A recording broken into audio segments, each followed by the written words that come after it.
இஸ்ரேலுக்குள்ளே ஈரானுடைய உளவுப்படை புகுந்து அங்கே ஒரு கேன்சராக அங்கே இருக்கின்ற இடங்களை எங்கெங்கே எந்தெந்த குண்டை போட வேண்டும் என்ற தகவலை கொடுத்து கொண்டிருக்கிறார்கள். நாங்கள் அடித்த அடியில் தான் இவர்கள் பயந்து இவர்களுடைய கப்பல் எரிந்தது, இவர்கள் திரும்பி சென்று கொண்டிருக்கிறார்கள் என்று ஈரான் குறிப்பிட்டிருக்கிறது. ஈரான் அமெரிக்காவை மாத்திரமல்ல, இஸ்ரேலை மாத்திரமல்ல, அமெரிக்காவுக்கும் இஸ்ரேலுக்கும் உதவி வழங்குகின்ற அரபு நாடுகளை குறிவைத்து ஒரு பக்கத்திலே அரைவாசிக்கு மேற்பட்ட தாக்குதலை அவர்களை நோக்கி தாக்கிக் கொண்டிருக்கிறது.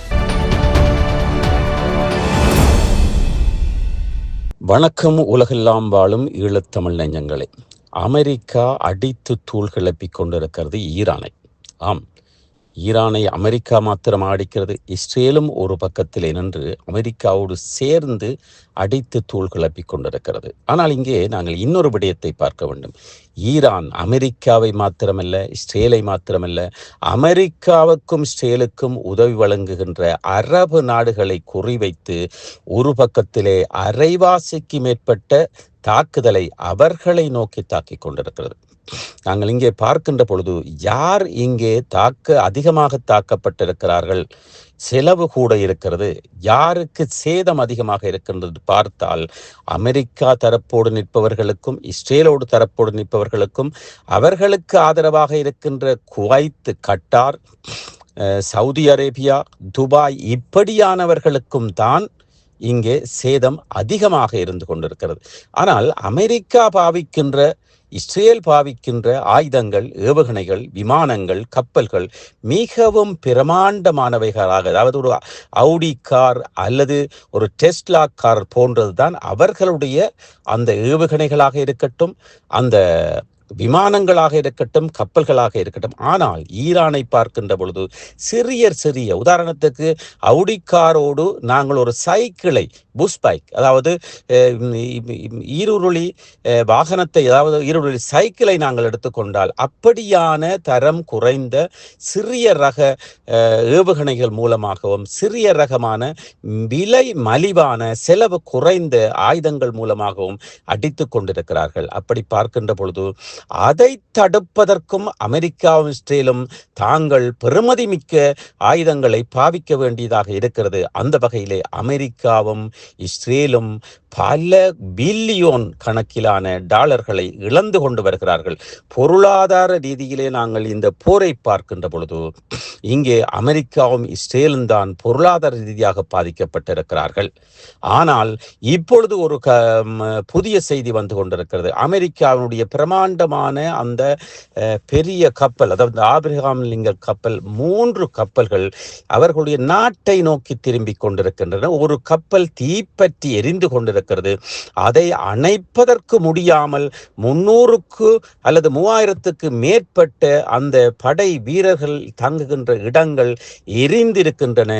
மற்றும் அது தற்செயலாக நடந்த விபத்தென்று அமெரிக்கா கூறினாலும் ஈரான் உரிமை கோரியிருக்கிறது. நாங்கள் அடித்த அடியில் தான் இவர்கள் பயந்து இவர்களுடைய கப்பல் எரிந்தது, இவர்கள் திரும்பி சென்று கொண்டிருக்கிறார்கள் என்று ஈரான் குறிப்பிட்டிருக்கிறது. நாங்கள் இங்கே பார்க்கின்ற பெரிய விடயம், இந்த போர் நீடித்தால் ஈரானால் தாக்கி பிடிக்க முடியும். காரணம், ஈரானிடத்தில் சிறிய ரகமான ஏவுகணைகளாக இருக்கட்டும், அணுவாயுத ஏவுகணைகளாக இருக்கட்டும், சில மூலதனம் குறைந்த தரத்திலே செய்யப்பட்ட அந்த ஆயுதங்கள் அவர்கள் கிட்ட வரும்பொழுது கிட்ட இருப்பவர்களுக்கு அடிக்கிறார்கள். மற்றும் அதிகபட்சமாக அயல் நாடுகளில் இருக்கின்ற ஒவ்வொரு அமெரிக்க தளங்களுக்கும் அடிக்கிறார்கள். அதே வேளையிலே இஸ்ரேலுக்கு அடிக்கிறார்கள். ஆனால் அவர்கள் நடுக்கடலில் இருந்து அதை தடுக்க வேண்டும் ஒன்று, இரண்டாவது இவர்களுக்கு அடிக்க வேண்டும், இவர்களை குறிவைக்க வேண்டும் என்று அமெரிக்கா வேறு ஒரு யுத்தியை பயன்படுத்தி இருக்கிறது. இங்கே படை வீரர்களையோ கப்பலையோ அல்லது விமானங்களையோ பீரங்கிகளையோ நம்பி இல்லாமல் அதிகமாக மொசாட்டினுடைய ஊடுருவலையும் சிஐஏயுடைய ஊடுருவலையும் தான் அதிகமாக பயன்படுத்தி கொண்டிருக்கிறது அமெரிக்கா. அந்த ஊடுருவலை வைத்துத்தான் ஒவ்வொரு இடத்திலும் துல்லியமாக யார் எங்கே பெரியவர்கள் நிற்கிறார்கள், பொறுப்பானவர்கள் நிற்கிறார்கள், இந்த போரை கொண்டு நடத்துகின்ற மூளைகள் எங்கே இருக்கின்றது என்று பார்த்து அடித்து கொண்டிருப்பதை நாங்கள் பார்க்கக்கூடியதாக இருக்கிறது. இது இங்கே மாத்திரமல்ல, அதாவது நாங்கள் வெறும் ஊடக செய்திகள் மாத்திரமல்ல, பிற நாட்டு செய்திகளையும் நாங்கள் பார்க்க வேண்டும். அதே வழியில் ட்விட்டர் தளத்திலே போய் பார்க்க வேண்டும். அதற்கு பொறுப்பானவர்கள், அதாவது அமெரிக்க பொறுப்பானவர்கள், அமெரிக்காவில் இருக்கின்ற இராணுவ ஆராய்ச்சியாளர்கள் மற்றும் விமர்சனம் செய்கின்றவர்கள், இப்படி பல நாட்டவர்களுடைய அனுபவம் வாய்ந்தவர்களுடைய கருத்துக்களை எடுத்து பார்க்கின்ற பொழுது இங்கே ஈரான் அடிமட்டத்துக்கு சென்று கொண்டிருந்தது. பெருந்தலைவர் இறக்கடிக்கப்பட்டார், பாதுகாப்பு தலைவர் இறக்கடிக்கப்பட்டார், உளவுப்படை தலைவர் இறக்கடிக்கப்பட்டார். இந்த மூன்றும் தான் இப்பொழுது இருக்கின்ற நாடுகளுடைய மூளைகள் என்று கூறுவதை விட கொண்டு நடத்துகின்ற உயிர் அதுதான். இருந்தாலும் கூட அவர்கள் மற்றவர்களுக்கு, கீழே உள்ளவர்களுக்கு ஒரு குறிப்பிட்ட காலத்திற்கு உங்களுக்கு தேவை என்று தங்களோடு அடக்கி வைக்காமல், தங்களுடைய பயிற்சிகள் தாங்கள் இல்லாது போனாலும் அந்த ஈரானையும் ஈரான் போரையும் கொண்டு நடத்துவதற்கு பயிற்சியை கொடுத்து விட்டு போயிருக்கிறார்கள் என்பது உள்ளக தகவல்கள் கூறுகிறது. இருந்தாலும் கூட இங்கே நாங்கள் அமெரிக்க சிஐஏ மற்றும் இஸ்ரேலுடைய மொசாட் உளவுப்படை இதை தாண்டி எங்கேயுமே அறிய முடியாத கருத்து ஒன்று, இஸ்ரேலுக்குள்ளே ஈரானுடைய உளவுப்படை புகுந்து அங்கே ஒரு கேன்சராக அங்கே இருக்கின்ற இடங்களை எங்கெங்கே எந்தெந்த குண்டை போட வேண்டும் என்ற தகவலை கொடுத்து கொண்டிருக்கிறார்கள். அதுக்குள்ளே இஸ்ரேலிலே இருக்கின்ற இஸ்ரேலியர்கள், யூதர்கள் கூட பலர் ஈரானுக்கு ஆதரவாக துப்பு கொடுக்கப்பட்டு கொண்டிருப்பதாகவும்,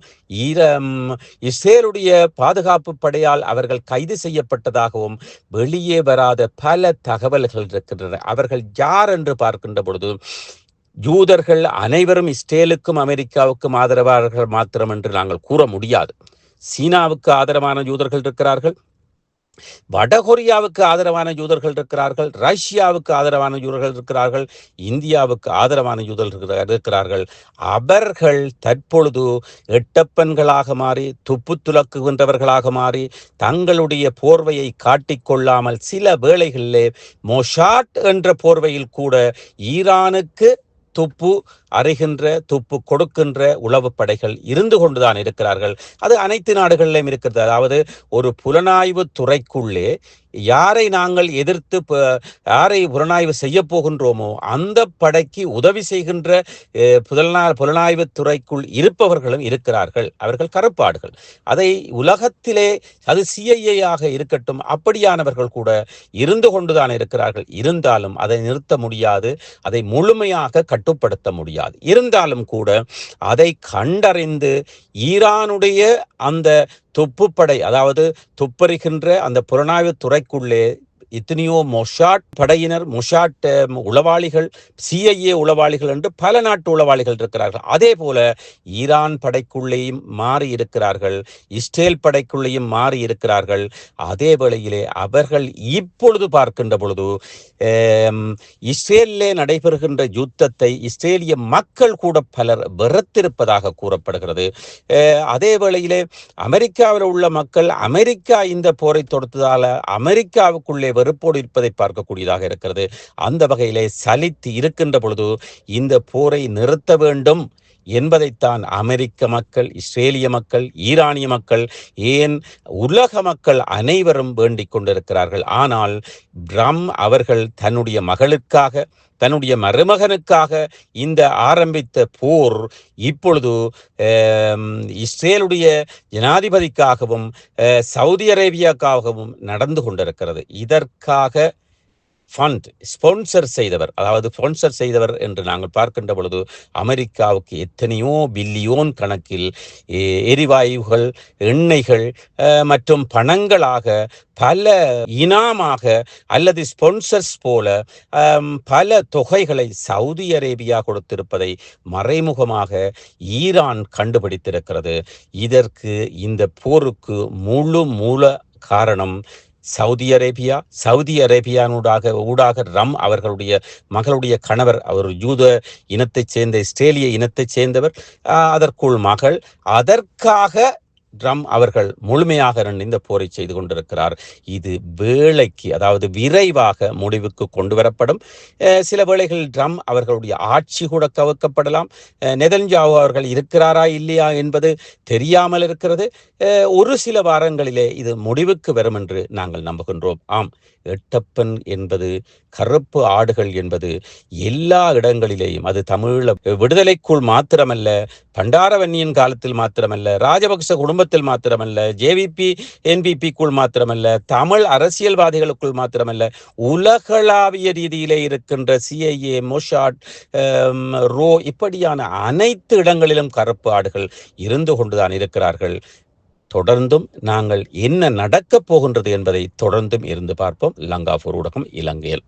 சுவிட்சர்லாந்துல வீடு வாங்க போறீங்க, இல்ல ஆல்ரெடி உங்களுக்கு அங்க வீடு இருக்குன்னா இந்த வீடியோ உங்களுக்காக தான். ஸோ ஸ்கிப் பண்ணாம ஃபுல்லா பாருங்க.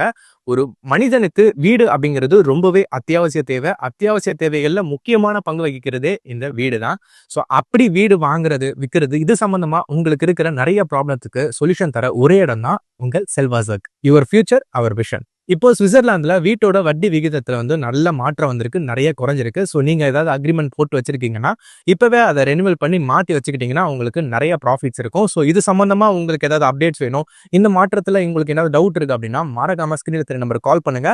சுவிட்சர்லாந்துல நீங்க வீடு வாங்கணும், இல்ல வீடு விற்கணும், அந்த மாதிரி ஏதாவது உங்களுக்கு தேவைகள் இருந்தா மறக்காம எங்களை காண்டாக்ட் பண்ணுங்க. உங்களோட எல்லா தேவைகளையும் உங்க ஃபேமிலியில ஒரு மெம்பரா இருந்து நாங்க பார்த்து பண்ணி கொடுப்போம். இது உங்கள் செல்வாசக். இச்செய்திகளுக்கு பிரதான அனுசரணை செல்வாசோக் இமோபிலியன், சுவிஸ் நாட்டில் முன்னணி நிறுவனம். தொடர்புகளுக்கு 0795146428. வீடு வாங்க, வீடு கட்ட, வீடு திருத்த மற்றும் வீட்டுக்கடன்.